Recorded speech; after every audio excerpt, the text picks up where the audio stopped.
Olá, amigas, olá, amigos da comunidade espírita Nova Era, aí no Vale do Jiquiriçá.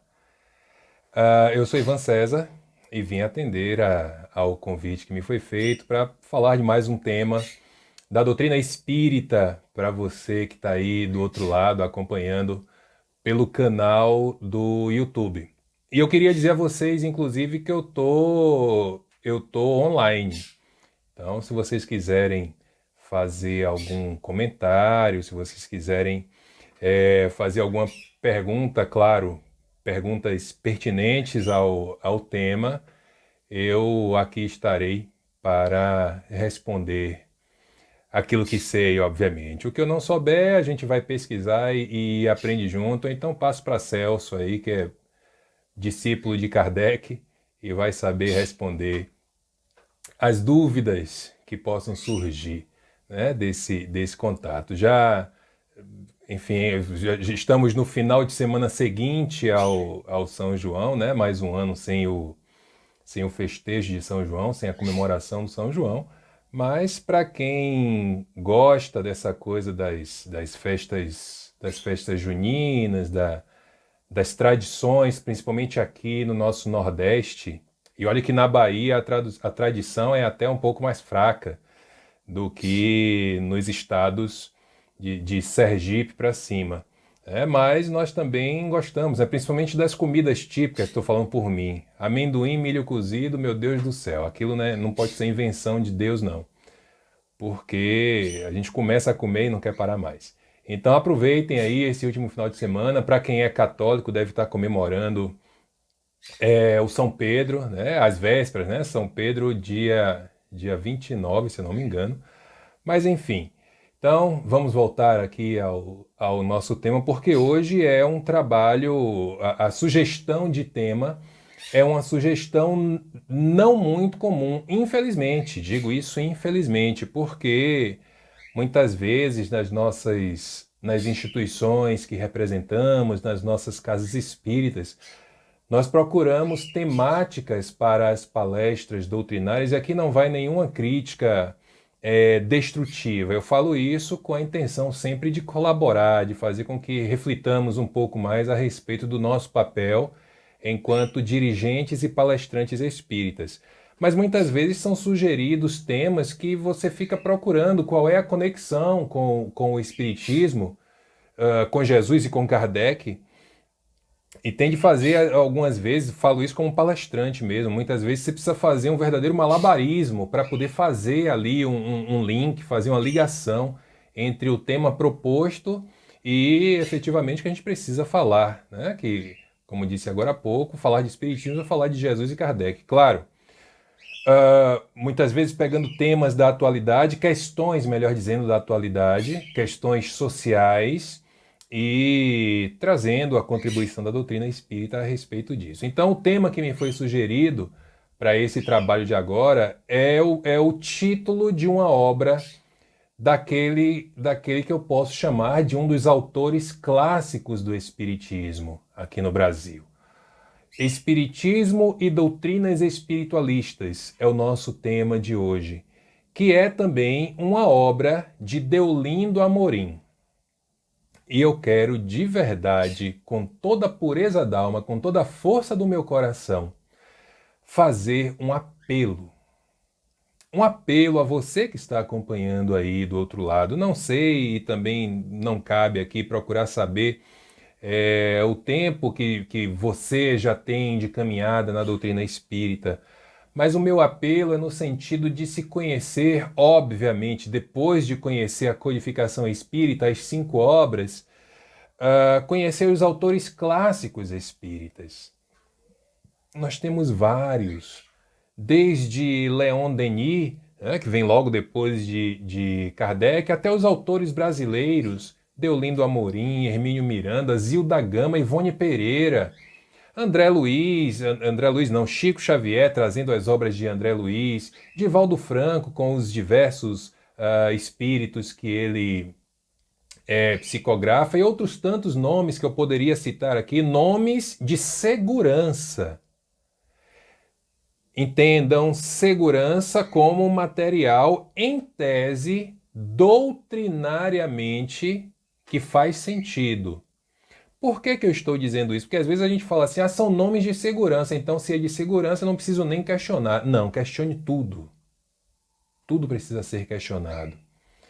Algumas pessoas, inclusive, me têm como um palestrante, eu diria, um pouco polêmico, por conta de alguns questionamentos que eu faço, inclusive voltados a obras clássicas, né, de alguns desses autores que eu citei agora há pouco. O que não invalida de maneira nenhuma a sua contribuição para a doutrina espírita. Então, ao invés de pegar esses livros que andam aí pela moda, livros, gente, acreditem em mim, que sequer são escritos por aquele que publica.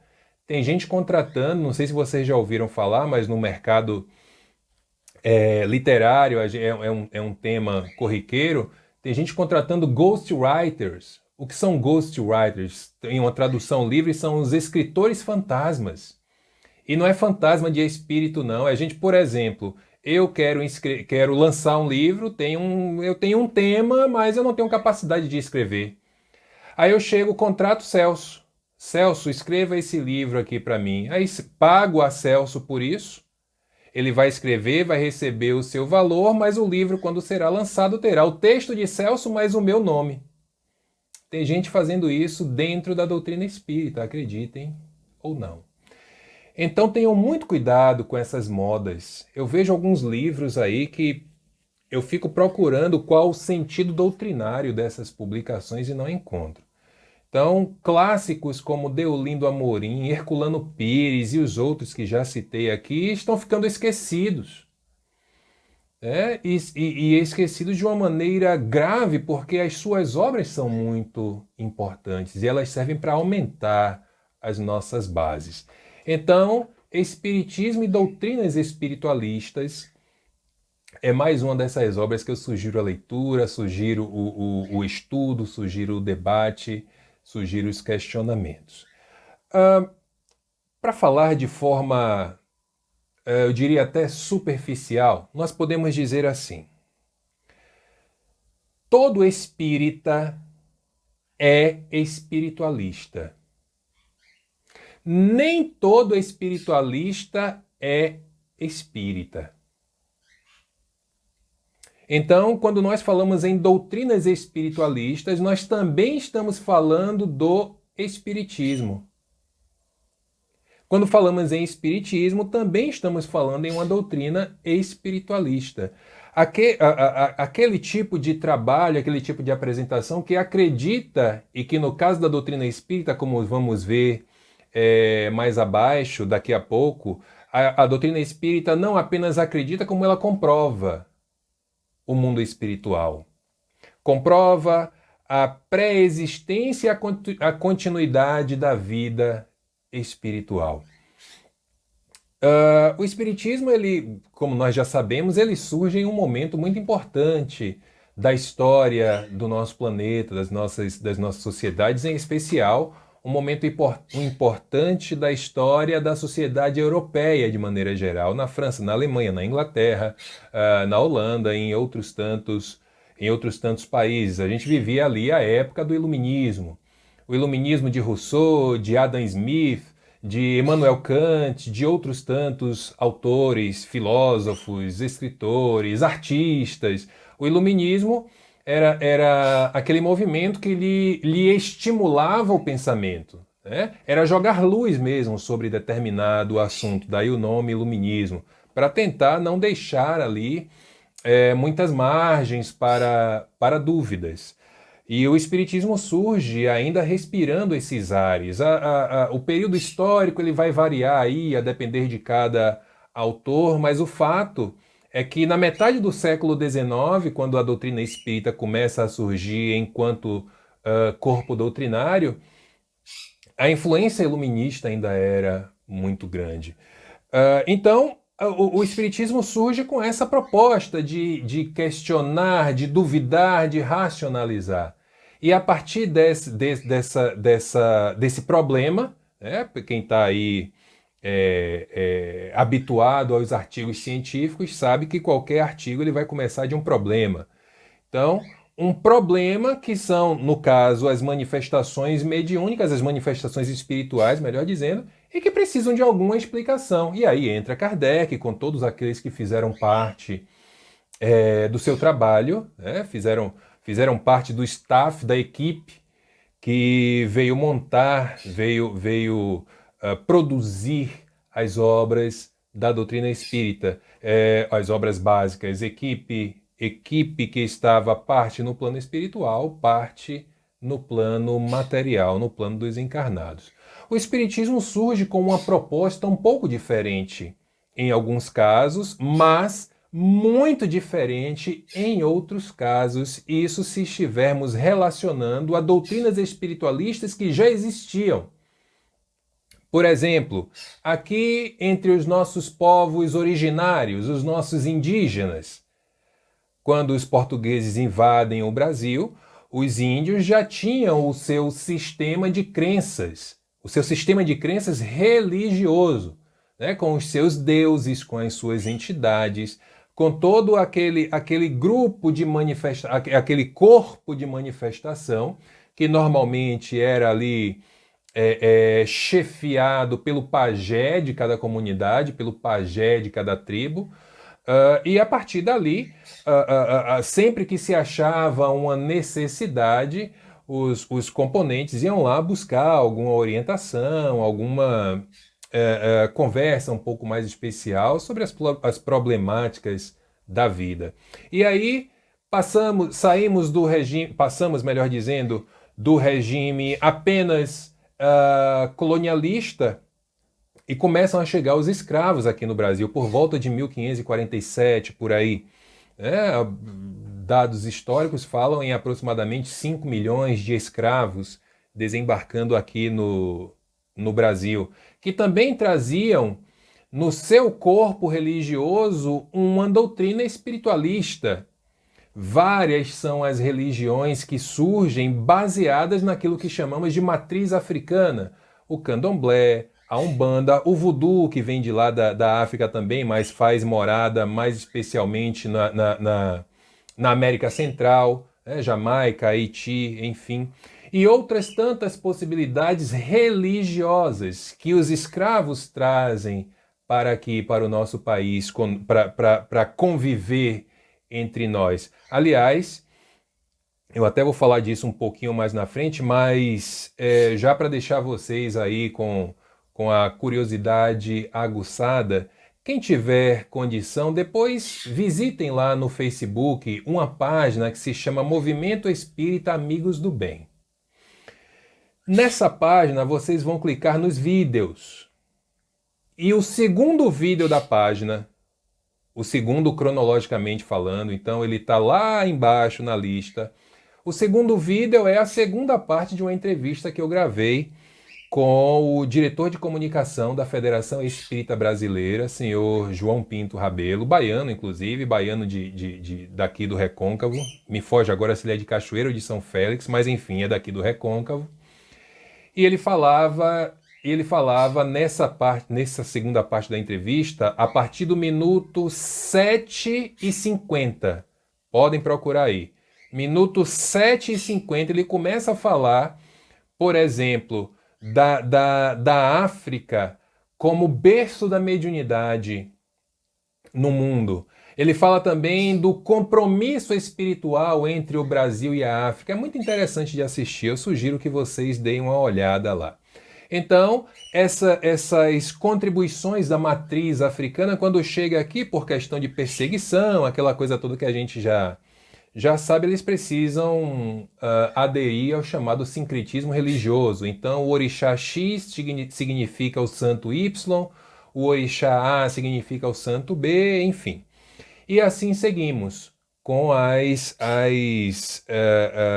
contribuições religiosas espiritualistas aqui no nosso país. Avançamos um pouco mais no tempo, como disse, lá na França, por volta ali de 1850, começam as manifestações mais importantes, chegam ao conhecimento de Hippolyte, Hippolyte se torna Kardec, e a partir daí a doutrina espírita surge em 1857. O primeiro registro do Livro dos Espíritos no Brasil é de 1859. Quem mandou para cá foi Pierre Gaëtan Leymarie, que era amigo de Kardec, participador assíduo de todo o trabalho de codificação.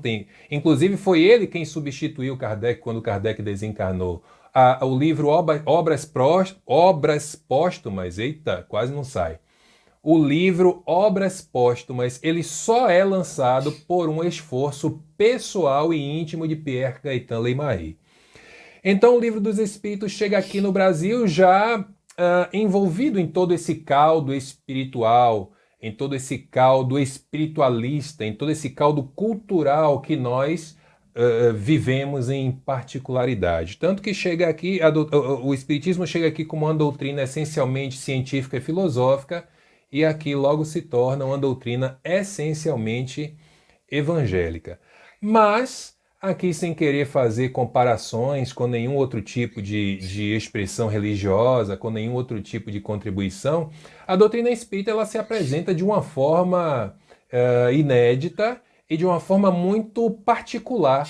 Ela traz definições próprias sobre aquilo que já existia desde que o mundo é mundo, mas que se dava um outro nome.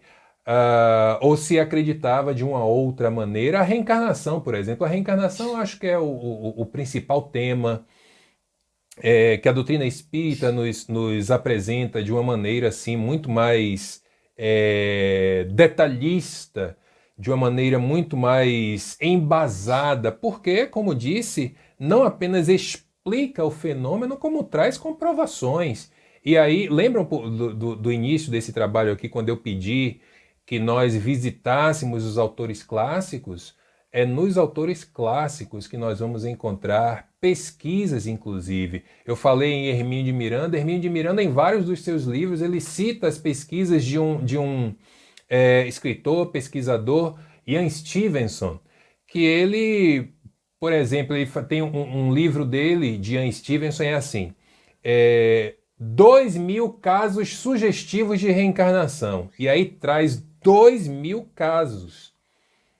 Grande parte deles na Índia, enfim. Então a reencarnação que a doutrina espírita explica, diferente de outras possibilidades aí religiosas, ela não tem nada de secreto. Não há segredo para se entender a reencarnação. O que é a reencarnação? É o reencarnar, é o voltar à carne, que antigamente, no judaísmo e no catolicismo, nós chamávamos de... Aliás, chamávamos não, até hoje os judeus e os católicos ainda chamam de ressurreição. Uma coisa é uma coisa, outra coisa é outra coisa. A ressurreição, aliás, os egípcios também já traziam isso, é a volta do espírito para ocupar a mesma carne que ele ocupara até pouco tempo atrás. E aí os egípcios, por exemplo, embalsamavam os corpos, né? E aí conhecemos como múmias, esperando que em algum dia aquele espírito volte e anime aquele mesmo corpo. No catolicismo se fala muito em ressurreição de Cristo. Nunca houve ressurreição de Cristo. Cristo não voltou para a carne, muito menos para a sua própria carne. Cristo aparece enquanto corpo espiritual, segundo os relatos evangélicos, para Maria Madalena, mas voltar para a própria carne ele não volta. Ah, mas e por que o túmulo, o Santo Sepulcro estava vazio? As hipóteses são inúmeras, variadas.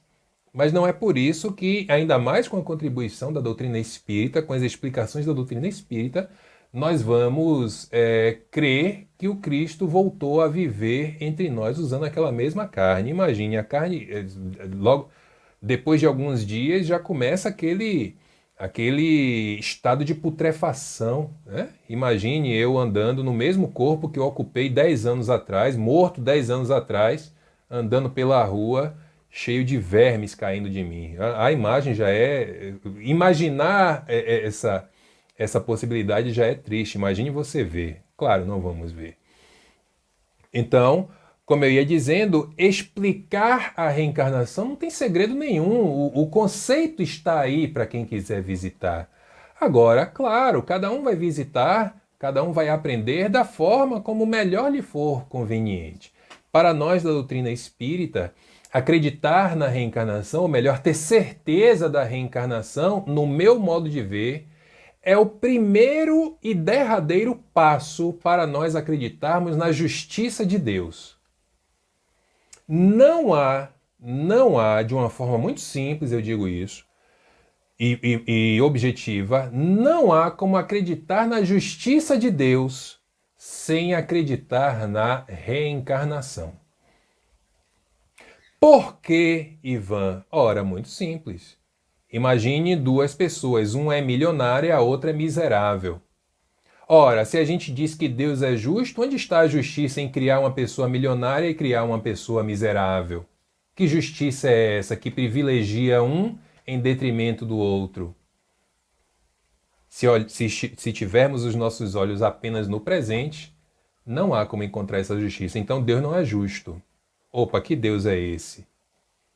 Mas se observarmos a vida com o olhar mais ampliado, aí vamos entender que amanhã, a depender das circunstâncias e da necessidade, esse que é milionário pode voltar miserável, esse que é miserável pode voltar milionário.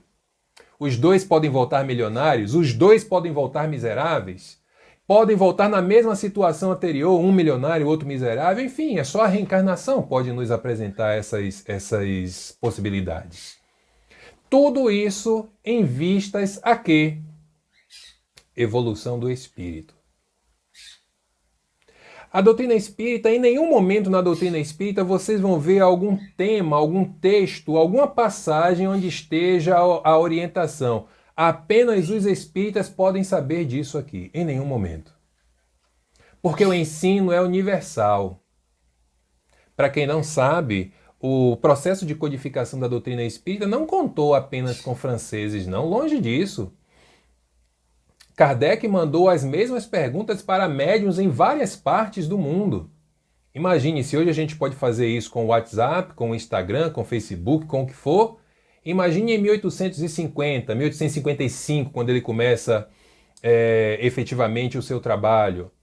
Tinha que mandar a carta, botar no correio, esperar aí de navio, e aí a pessoa receber, sabe-se lá quantos dias depois. Aí escreve de volta, escrevendo com uma pena, e aí manda novamente para o correio, volta o navio para frente, aquela confusão toda até Kardec mandar e receber, isso aí era no mínimo 60 dias, imagino eu. Hoje a gente faz isso de forma praticamente automática, né? Online ali, está resolvendo a coisa. Então os ensinos dos espíritos, eles não estão apenas para os espíritos, eles estão para todos, inclusive é um convite que Kardec faz. Kardec nunca foi proselitista. Kardec nunca disse que todo mundo tinha que ser espírita. Tem uma frase de Chico que eu acho fantástica, que ele diz assim: ainda bem que Kardec disse que é fora da caridade que não há salvação. Na verdade não é uma frase de Kardec, mas enfim, fica como se fosse. Porque se tivesse dito que fora do espiritismo não havia salvação, eu não seria espírita. Perceba a profundidade dessa frase. Você dizer que só a salvação só está no espiritismo, você está, no mínimo, desconsiderando milhões de pessoas, talvez bilhões de pessoas, talvez não, com certeza, bilhões de outras pessoas que professam outras fés religiosas e que não são espíritas. Então, vai todo mundo para o inferno. Ou, como nós costumamos dizer, para o umbral. Só os espíritas não vão. Nada disso. Nada disso. Aliás, eu posso dizer a vocês que vejo muitos de nós espíritas que, sem querer aqui fazer julgamentos e já fazendo, deveríamos ter vergonha de nos dizermos cristãos, com as coisas que se andam fazendo por aí. Mas enfim. Outra ideia que algumas doutrinas espiritualistas trazem e que o espiritismo explica melhor é a chamada metempsicose. Sou eu, nesse instante, vivendo a vida humana, desencarnar e amanhã, ao invés de reencarnar como ser humano, eu reencarno como um animal. nós vemos essa doutrina da metempsicose muito presente em religiosidades, melhor dizendo, orientais. Na Índia, acredita-se, por exemplo, que uma pessoa pode reencarnar num rato, pode reencarnar num macaco, pode reencarnar em animais diversos. Tem até templos, inclusive, na Índia, onde esses animais são adorados, porque são como se fossem representações dos seus familiares do passado.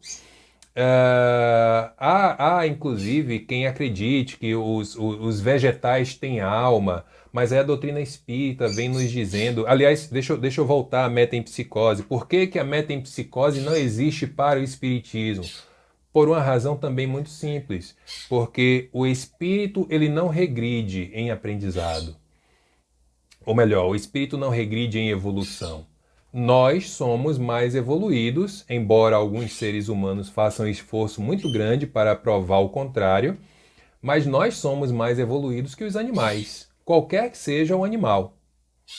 Nós somos os únicos seres na natureza que temos a capacidade de raciocinar. O que não significa dizer que somos os únicos seres inteligentes. Os animais também são inteligentes dentro daquilo que lhe é possível fazer. Quando um cachorro aprende a rolar, a sentar, a fazer xixi e cocô lá no lugarzinho certinho, ele está usando um aprendizado. Ele só não raciocina, aquilo se torna automático para ele. Então, por que a metempsicose ela não pode existir? Porque imagine alguém que é, sei lá, poliglota, fala vários idiomas. Amanhã ele reencarna como um cachorro, o único idioma que ele vai falar é o latido. Não faz muito sentido, né? Pelo menos para as explicações que a doutrina espírita nos traz. Da mesma forma, há quem acredite que nós podemos reencarnar como um vegetal, como uma planta. Imagine. Se a gente está explicando que o espírito não regride em evolução, reencarnando como animal, imagine como vegetal, menos ainda. Tudo isso para dizer que a reencarnação ela é uma marcha progressista. É sempre em progresso, ninguém reencarna para regredir. O espírito não dá passos atrás na evolução, são sempre passos à frente. Podem ser passos curtos, podem ser passos longos, podem ser passos preguiçosos, podem ser passos apressados, acelerados, mas é sempre passo à frente. Com muito esforço, o espírito fica estagnado. Ou seja, ele não avança, mas também não regride. Regredir é uma hipótese inexistente. Uma pessoa que aprende que a letra A é a letra A, ela nunca mais vai confundir a letra A com a letra B, nas condições normais, obviamente, de saúde cognitiva. Então, a doutrina espírita ela está apoiada nos fatos e na experiência científica. No espiritismo não tem achismo. E é uma coisa que eu bato muito na mesma tecla, sempre que a oportunidade pede. Quando alguém chega para você para dizer eu acho que isso é uma obsessão, eu acho que você precisa de um passe, eu acho que você é médium, olha, cuidado. A chance disso ser uma roubada é muito grande, porque quando a gente começa uma frase com algo sério, dizendo eu acho, aí a coisa tende a ficar complicada. Porque o eu acho, entre aspas, ele não tem nenhum tipo de ligação com informações prévias, com estudos prévios, com experiências prévias, experiências anteriores. É aquilo que você está observando naquele momento e já quer partir para um diagnóstico, muitas vezes sem nem conhecer a pessoa, sem fazer a menor ideia de onde ela veio ou para onde ela vai. Então, por essa razão, por estar apoiado nos fatos e na experiência científica. Aliás, deixa eu parar um pouquinho aqui na parte da experiência científica, porque muitos de nós temos dificuldade em compreender onde está a ciência do espiritismo. Por que essa dificuldade? Porque muitas pessoas compreendem que ciência é apenas você pegar ali uns tubos de ensaio, misturar a substância A com a substância B, misturar ali uma com a outra, dar uma mexidinha e ver que resultado dá. Isso é ciência. Isso também é ciência. Mas ciência, basicamente falando, e aí não importa de que área científica estamos falando, de que área do conhecimento estamos falando, ciência é teste, análise de resultado, repetição do teste, reanálise do resultado. Teste, análise, repetição, reanálise. Inúmeras vezes. Quando você faz um bolo na sua casa, você está fazendo ciência. No caso, ciência química e ciência física. E por que não dizer também ciência matemática? Você aprendeu que para o seu bolo crescer ele precisa de fermento. O que é fermento? É uma substância que pode ser fermento vivo, né? Os fungos, o chamado fermento biológico, pode ser fermento químico. Olha o nome, fermento químico. Então é ciência. Mas para esse fermento fazer o bolo crescer, ele precisa de quê, gente? Vocês que fazem bolo aí. Só jogar o fermento no bolo não faz ele crescer. Para ele crescer, ele precisa de quê? Eu vou esperar alguém responder aqui no bate-papo. Se ninguém responder, eu vou me chatear. 5, 4, 3, 2, 1. Precisa de calor. Calor de onde? Do forno que já está lá pré-aquecido. Isso é ciência. A mediunidade apresentada por Kardec em O Livro dos Médiuns é pura ciência. Porque Kardec parte de uma hipótese. A hipótese qual é? A existência da alma, a existência de algo além do corpo. Essa hipótese se torna um problema. Qual é o problema? Existe mesmo espírito? Aliás, qual é o primeiro capítulo de O Livro dos Médiuns? Alguém sabe? Há espíritos. Esse é o problema. E a partir daí, Kardec vai para os objetivos, a metodologia, a análise e a explicação de tudo aquilo que ele observou ao longo de anos até sair o livro. Ciência. Então a doutrina espírita não se apoia no eu acho. Parece que foi assim, ou como está lá na obra de Ariano Suassuna, né? O Alto da Compadecida. Eu não sei, eu só sei que foi assim. Não, tem explicação. Você pode até não conhecer a explicação, mas que tem uma explicação, tem. Aliás, outro capítulo de O Livro dos Médiuns, do maravilhoso e do sobrenatural. E aí Kardec já diz logo, não existe nada que seja maravilhoso, não existe nada que seja sobrenatural. Existem coisas que você não conhece a explicação, mas a explicação está aí. Então, com tudo isso, o Espiritismo é o único, e aí nós podemos encher o peito para falar, encher os pulmões para falar, desde que coloquemos isso em prática. O Espiritismo é o único movimento religioso que pode enfrentar o materialismo. Vou repetir.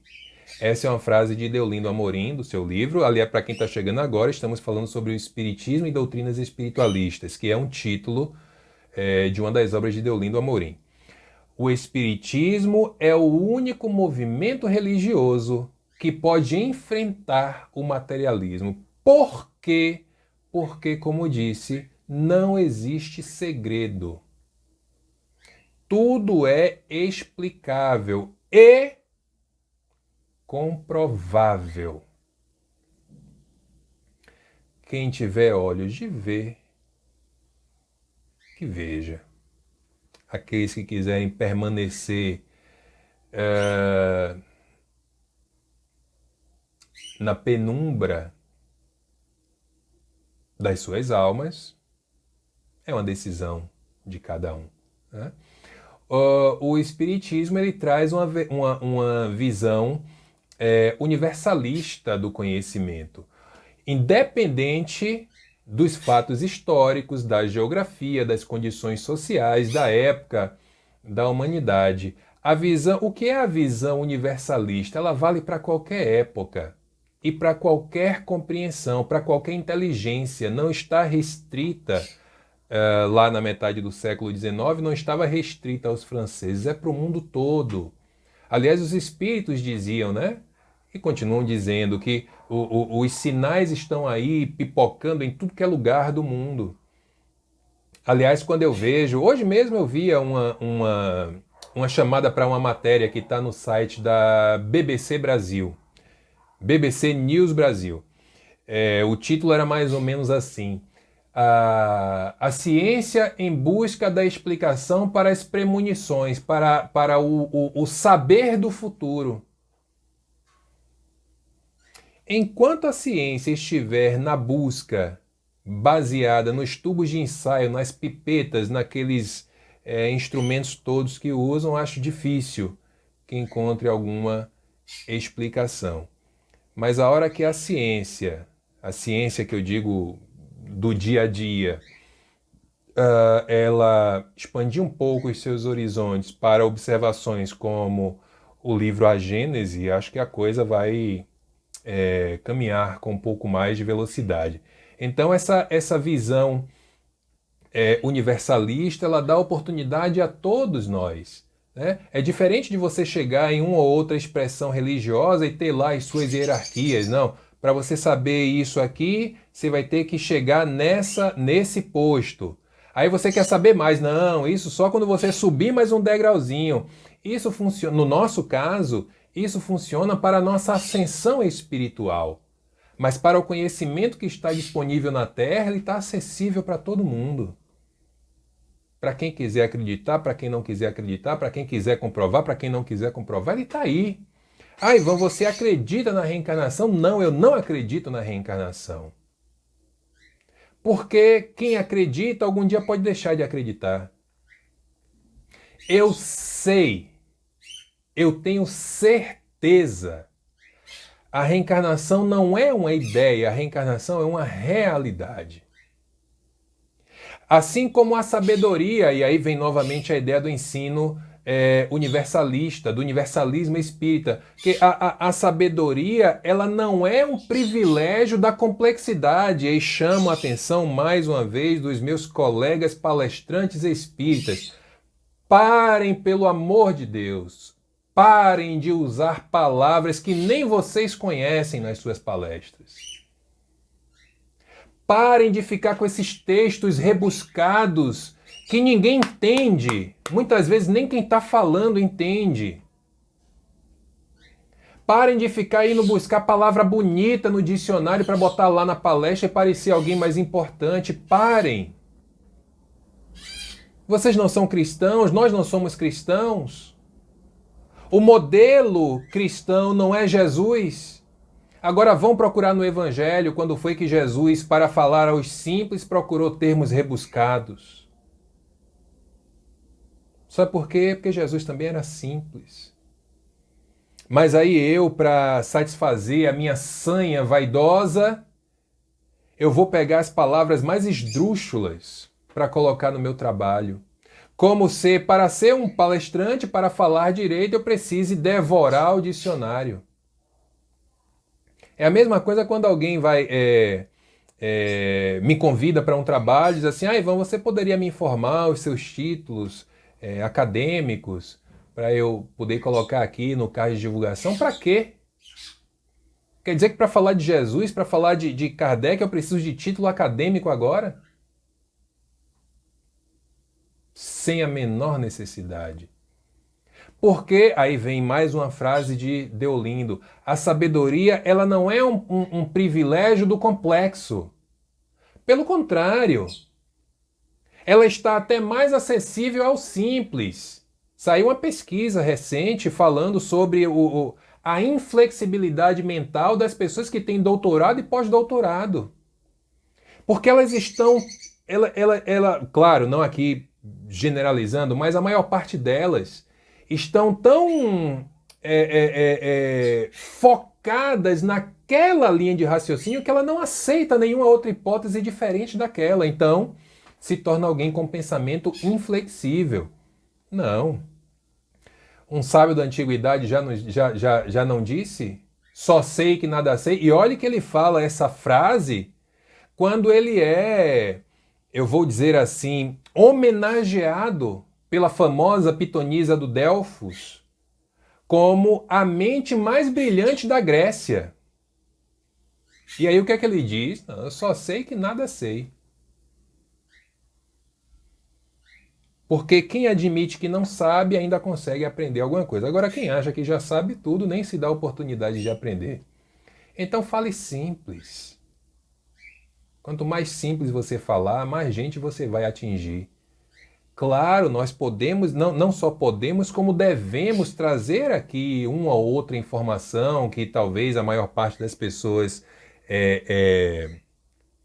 não saiba, mas que não seja essa uma prática primordial nos nossos trabalhos. Eu vou dizer aqui a vocês, pouco tempo atrás, isso tem 15 dias no máximo, quer dizer, 15 dias até essa gravação que eu estou fazendo aqui. Eu fiz no meu Instagram uma live. Foi a primeira live que eu fiz como anfitrião.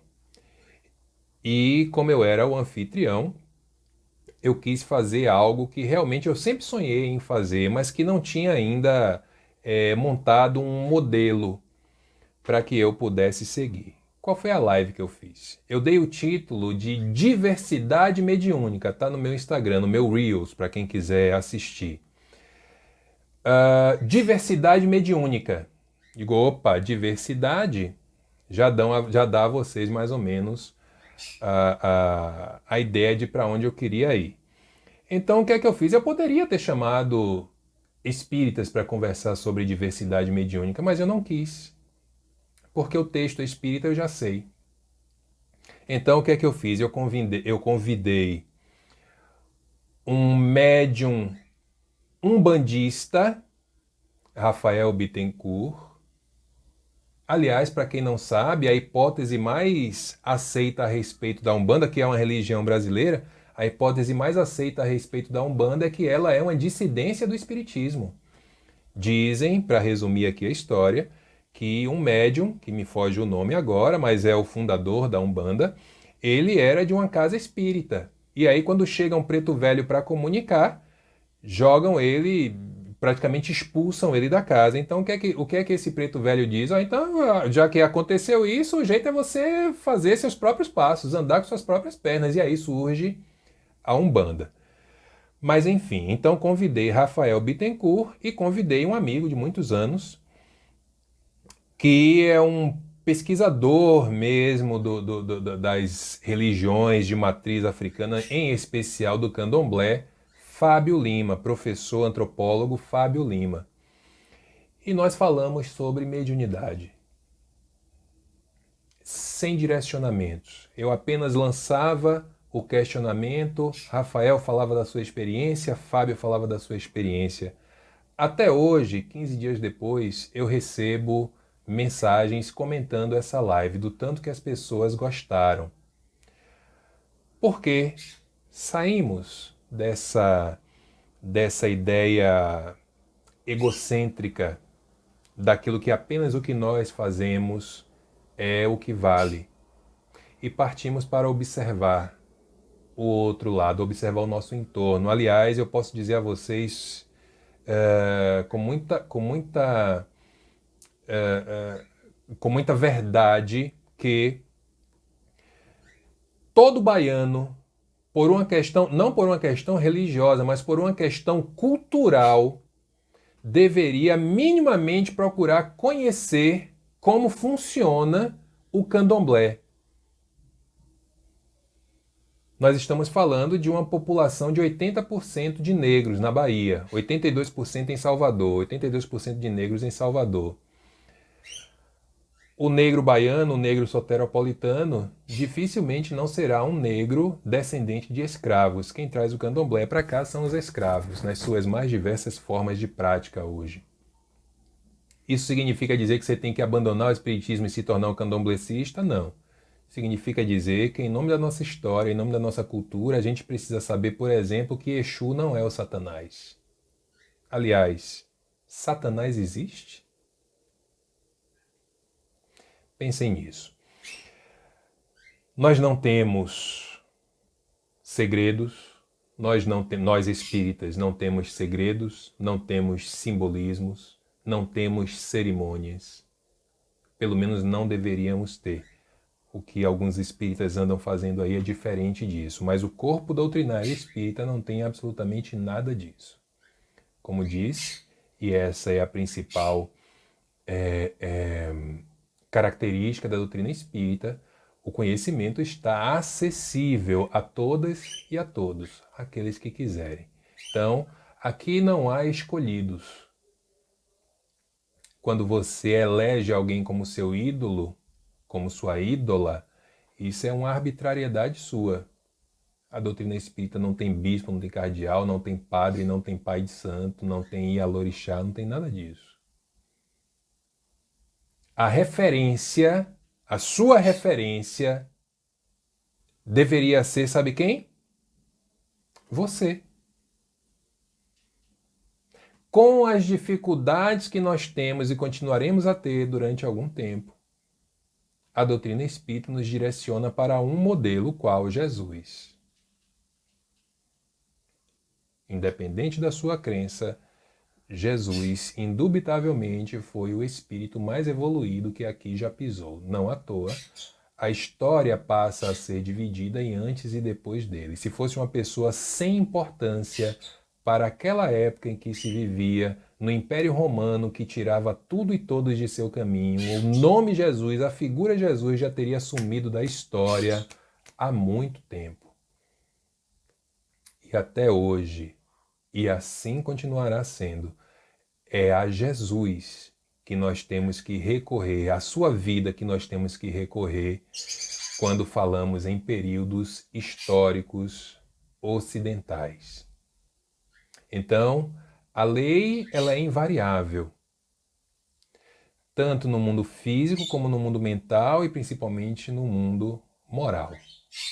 A nossa alma, eu enquanto espírito encarnado, eu sou ao mesmo tempo o pedreiro e o arquiteto da obra. O arquiteto a projetar, o pedreiro a construir. Que obra? A minha evolução. Da mesma forma como você é o pedreiro ou a pedreira, o arquiteto ou a arquiteta da sua própria obra. Que obra? Você mesmo, você mesma. Então, minhas amigas, meus amigos, me despedindo de vocês, agradecendo pela audiência, pela participação. Vocês me encontram por aí nas redes sociais da vida, no Instagram, no Facebook. Se quiser conversar um pouco mais sobre esse tema, estou à disposição. E querendo muito que o momento da gente se reencontrar, ele chegue rápido, ele chegue logo. Começou aqui uma aceleração da vacinação em Salvador, então espero que no máximo em mais 10 dias já chegue na minha faixa etária de 40 anos para eu poder me vacinar e a gente, assim como vocês também, a gente poder começar a ter um pouco mais de tranquilidade nesse período difícil que estamos vivendo. Então, a mim resta agradecer a Celso pelo convite, agradecer a vocês mais uma vez, agradecer a Jesus e aos bons amigos pela oportunidade e pedir ao Mestre que nos conduza hoje e sempre na sua misericórdia e, acima de tudo, na tua paz. Que o Senhor nos abençoe a todos.